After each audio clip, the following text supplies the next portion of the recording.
Good morning. Hello friends, आज हम एक नए टॉपिक पे बात करेंगे। काफी लोग मुझे पूछ रहे हैं कि म्यूचुअल फंड की स्कीम ने तो रिटर्न दिया लेकिन मेरे को रिटर्न नहीं मिला। मैं एक एग्जांपल के तौर पे देता हूं। ये एक एग्जांपल है, ये कोई स्कीम का रिकमेंडेशन नहीं है।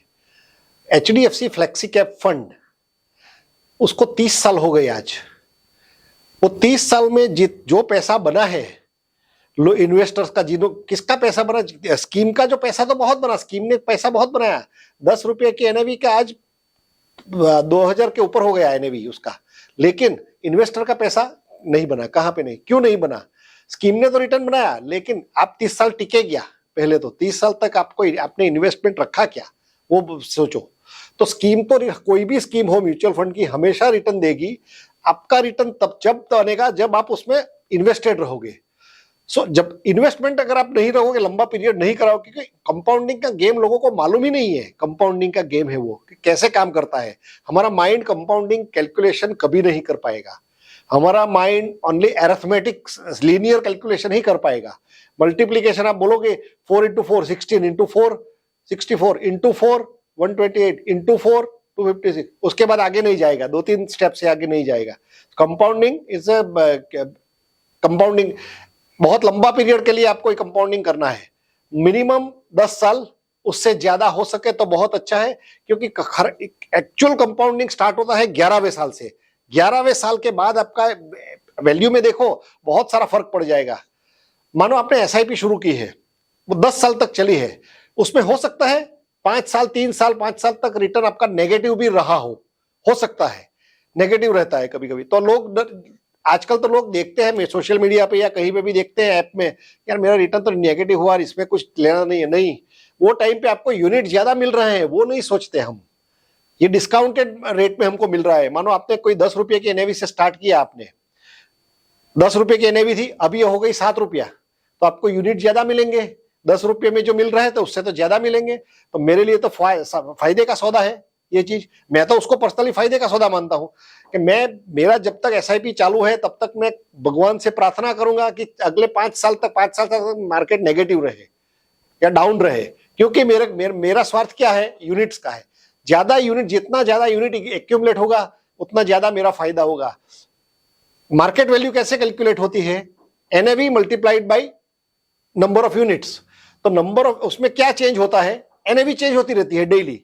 नंबर ऑफ यूनिट्स कभी बढ़ेंगे हमेशा, नंबर ऑफ यूनिट्स कभी नहीं घटेंगे। एक भी यूनिट आपका कम नहीं होगा, वो बढ़ता ही जाएगा धीरे धीरे धीरे करके। सो नंबर ऑफ यूनिट्स बढ़ाओ।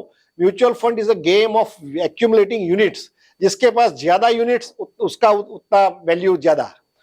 कोई भी चीज, मानो हर एक में यूनिट्स आपको अलग अलग आएंगे हर एक स्कीम में। मानो कोई 10 रुपए की एनएवी है और 1 लाख रुपया डाला तो उसमें आपको 10,000 यूनिट मिलेंगे।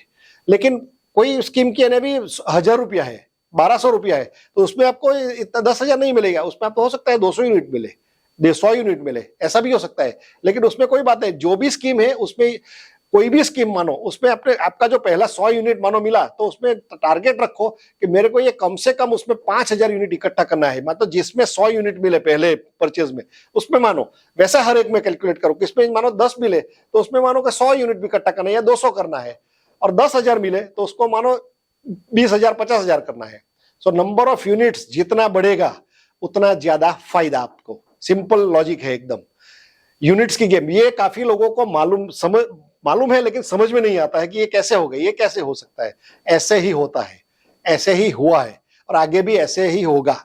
आगे भी म्यूचुअल फंड की काफी स्कीमों ने देखो आप पिछले 10 साल 15 साल 20 साल 30 साल में काफी अच्छा रिटर्न दिया। इन्वेस्टर का रिटर्न बना। कोई भी इन्वेस्टर मेरे को बताओ जो 25 साल तक टिका हो म्यूचुअल फंड में, 20 साल तक उसने इन्वेस्टेड रखा हो, नहीं है, नहीं मिलेगा। क्यों नहीं मिलेगा? पेशेंस नहीं है। हम देखते रहते हैं, अरे यार मैं गलत किया, ये कुछ मेरे एडवाइजर ने कुछ ठीक नहीं किया लग रहा है।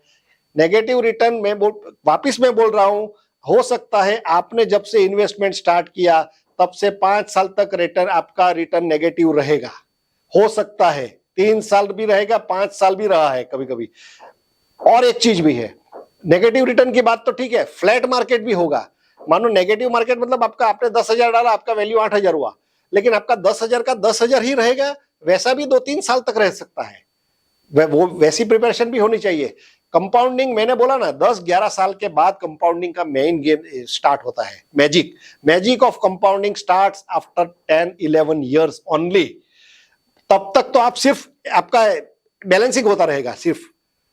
जैसे वो बाम्बू ट्री जैसा है। बाम्बू ट्री क्या करता है, पहले उसका बाम्बू ट्री देखोगे, ओरिजिनल ट्री तो 60 फीट लंबा होता है वो, लेकिन पहले 1 साल 2 साल 3 साल 4 साल तक वो क्या करता है, तो पानी आप पानी डालते रहोगे, उसमें से ऊपर थोड़ा सा इतना सा निकलेगा।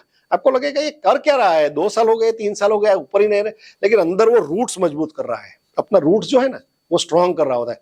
वैसा म्यूचुअल फंड का है। म्यूचुअल फंड में यूनिट इकट्ठा होता है, अपना रूट्स मजबूत कर रहा है, ताकि आपको आगे जाके कंपाउंडिंग का सीधा बेनिफिट दे दे।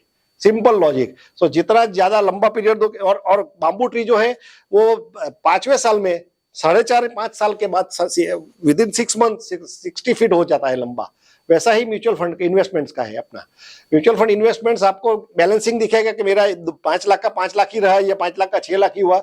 उसके बाद जैसे कंपाउंडिंग स्टार्ट होगा, डबल होगा, ट्रिपल होगा, 4 टाइम्स होगा, पता भी नहीं चलेगा आपको, इतना फास्ट बढ़ेगा।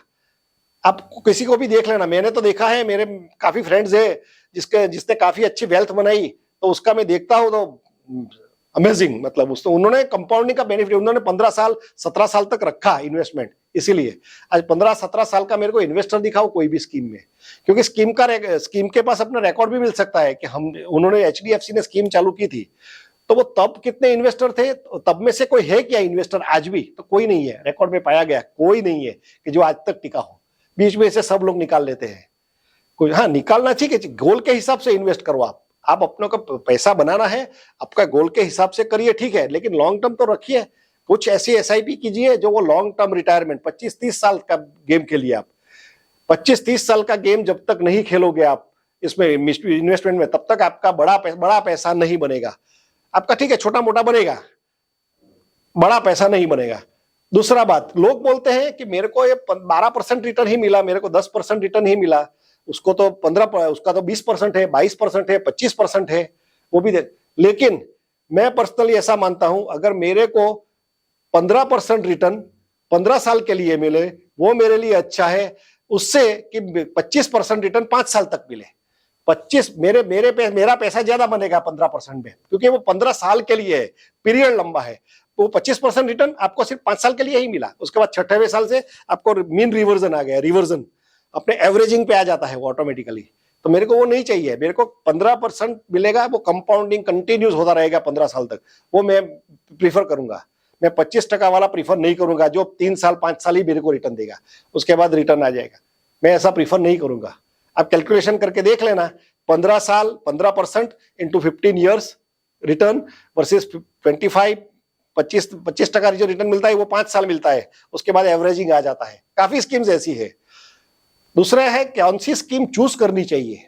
लोग बोलते हैं कौन सी स्कीम चूज करनी चाहिए, वो इंडिविजुअल उसके ऊपर है।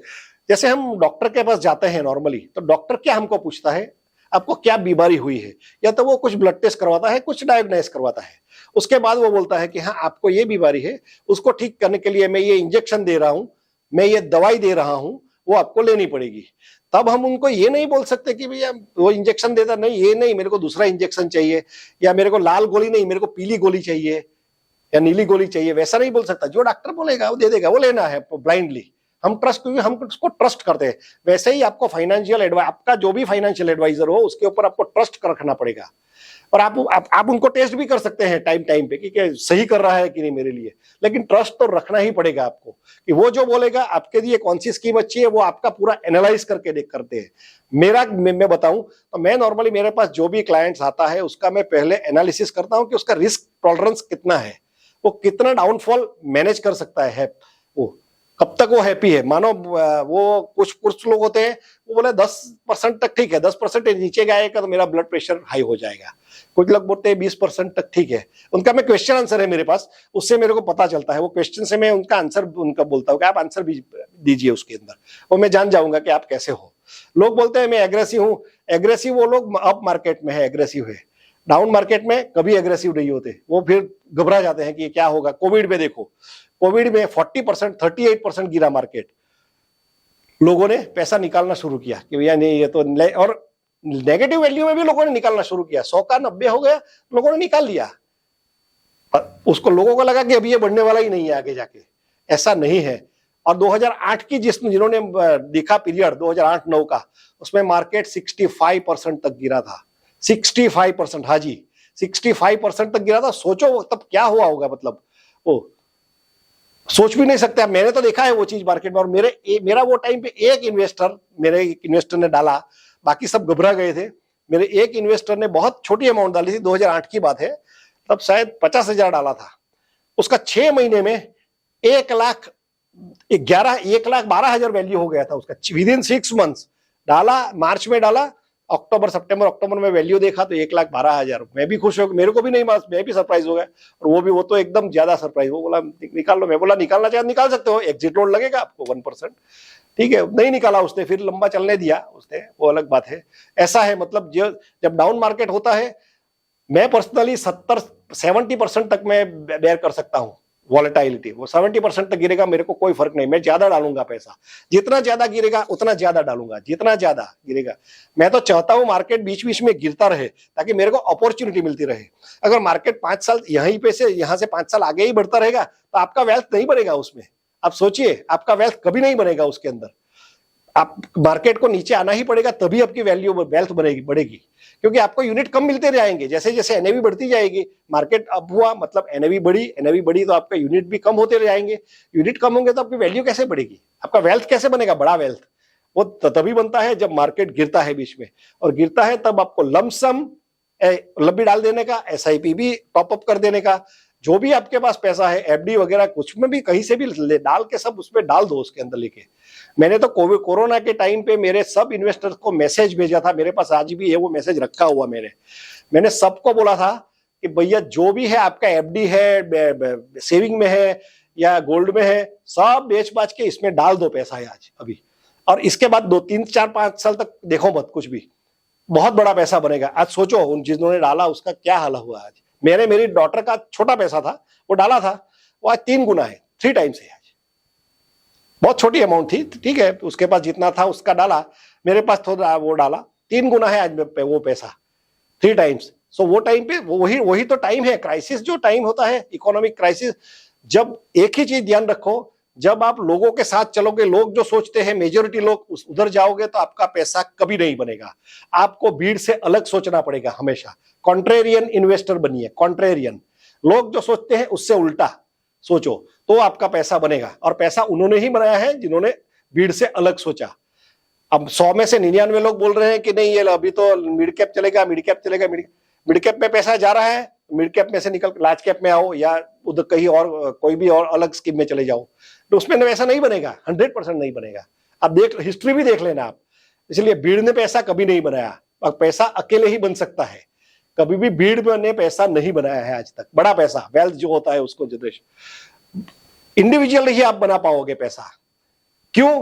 क्योंकि आपको अलग उसके लिए सोचना पड़ेगा, अलग से सोचना पड़ेगा। उसके लिए आपको थोड़ा सा अपना दिमाग का इस्तेमाल करना पड़ेगा कि मैं क्या सोचूं, क्या अलग से करूं, क्या थोड़ा अलग करूं कि मेरा अच्छा पैसा बने। कि म्यूचुअल फंड यूनिट का जो गेम है, वो मेजोरिटी 90% इन्वेस्टर को मालूम ही नहीं है। वो सोचते हैं मेरा वैल्यू, वो लोग वैल्यू देखते हैं, वो कभी यूनिट नहीं देखते। मैं आपको भी पूछता हूं, आप में से किसी की नजर यूनिट्स पे पड़ी आज तक के? आपके पास कितने यूनिट्स इकट्ठे हो गए? स्टेटमेंट ऑफ अकाउंट में यूनिट्स आते हैं, नंबर ऑफ यूनिट्स। एसआईपी में हर महीने यूनिट आते हैं, और नंबर ऑफ यूनिट्स टोटल भी आते हैं कि भाई आज आपके पास कितने हैं, वो देखा आपने? वो देखिए। वैल्यू पे मत जाइए, यूनिट्स, नंबर ऑफ यूनिट्स बढ़ता है कि नहीं मेरा ये नंबर ऑफ यूनिट्स बढ़ना चाहिए। इसीलिए मैं एडवाइस देता हूं, आप एसआईपी तो कीजिए, लेकिन एसआईपी के साथ बीच बीच में लमसम अमाउंट भी डालते जाइए। लमसम और एसआईपी का कॉम्बिनेशन आपको सुपर रिटर्न देगा। आपको ये मैं कह सकता हूं दावे के साथ, सुपर रिटर्न देगा। लमसम एंड एसआईपी का कॉम्बिनेशन ही आएगा, दूसरा कुछ नहीं है उसके अंदर। क्यों आएगा? क्योंकि मार्केट जब गिरेगा तब आपने लमसम डाला, एसआईपी में तो आपको यूनिट बढ़ ही रहा है, लेकिन मार्केट जब गिरा तब आपने जो लमसम डाला, उस पे जो आपको ज्यादा यूनिट मिले, वो आपका एवरेजिंग से बहुत आगे निकल जाएगा, वो एवरेज रिटर्न से बहुत आगे निकल जाएगा। आप ऐसे अगर इन्वेस्ट करोगे तो मेरा दावा है आप 99% इन्वेस्टर्स से ज्यादा पैसा बनाओगे। बस ये सिंपल चीज है, investing is very simple thing. Investment में कुछ रॉकेट साइंस नहीं है, लेकिन आपको एक माइंडसेट अपना प्रेशेंस रखना पड़ेगा और आपके एडवाइजर पे आपको भरोसा करना पड़ेगा। क्या है वो, क्या बोल रहा है, मेरे को क्या एडवाइस दे रहा है वो। कुछ लोग बोल रहे हैं नहीं ये एडवाइजर ने तो ये बोला, ये एडवाइजर ने ये बोला। जो आप 2-3 एडवाइजर मत रखिए, मल्टीपल एडवाइजर भी मत रखिए, आप एक ही एडवाइजर रखिए। आप एक एडवाइजर रखिए, उसके ऊपर 100% फेथ, भरोसा कीजिए। या तो आप खुद कीजिए, खुद भी कर सकते हैं। मैं बोल रहा हूं लोगों को, मैं तो आप खुद भी इन्वेस्टमेंट कर सकते हो, आपको मेरे पास आने की भी जरूरत नहीं है। कि किधर जाने का, इंडेक्स फंड में इन्वेस्ट कर देने का, सीधी बात। आपको कितना रिटर्न मिलेगा उसमें, इंडेक्स जितना देगा, इंडेक्स ने 10% दिया तो आपका 10% रिटर्न आएगा, इंडेक्स 12 मिला तो 12 देगा, इंडेक्स ने -5 दिया तो आपको -5 आएगा आपका रिटर्न। सिंपल सी बात है उसके अंदर। दूसरे एक्टिव फंड्स होते हैं, एक्टिव फंड्स में ज्यादा रिटर्न मिलता है क्योंकि उसमें फंड मैनेजर का अल्फा जनरेट होता है। फंड मैनेजर उसमें बाय एंड सेलिंग करता है सिक्योरिटीज, नंबर ऑफ शेयर्स, भैया ये कंपनी में जाऊं, ये कंपनी ने अभी रिटर्न दे दिया, अभी ये कंपनी में जाऊं, वो सोचता है, इसलिए हमको ज्यादा रिटर्न मिलता है। और उसमें भी देखो, लार्ज कैप है फंड्स है, मिड कैप है, स्मॉल कैप है, थीमेटिक है, हाइब्रिड है। तो हर एक कैटेगरी, हर एक आदमी के लिए अलग अलग का फंड बना हुआ है। अब जैसे मैं एसटी डेपो पे आप जाओगे तो वहां पे बहुत सारी बस खड़ी रहेगी अलग अलग डेस्टिनेशन पे जाने के लिए। अब आपको सोचना पड़ेगा कि कौन सा डेस्टिनेशन पे जाना है, और वो गाड़ी, बस का ड्राइवर आपको वो डेस्टिनेशन पे पहुंचा देगा। वैसा म्यूचुअल फंड में है। वो म्यूचुअल फंड में फंड मैनेजर वो ड्राइवर है अपना, और म्यूचुअल फंड की स्कीम है वो एसटी बस है, वो आपको वहां पे लेके जाएगी। आप उसमें इन्वेस्टेड रहो, बस बैठे रहो। जैसे मैं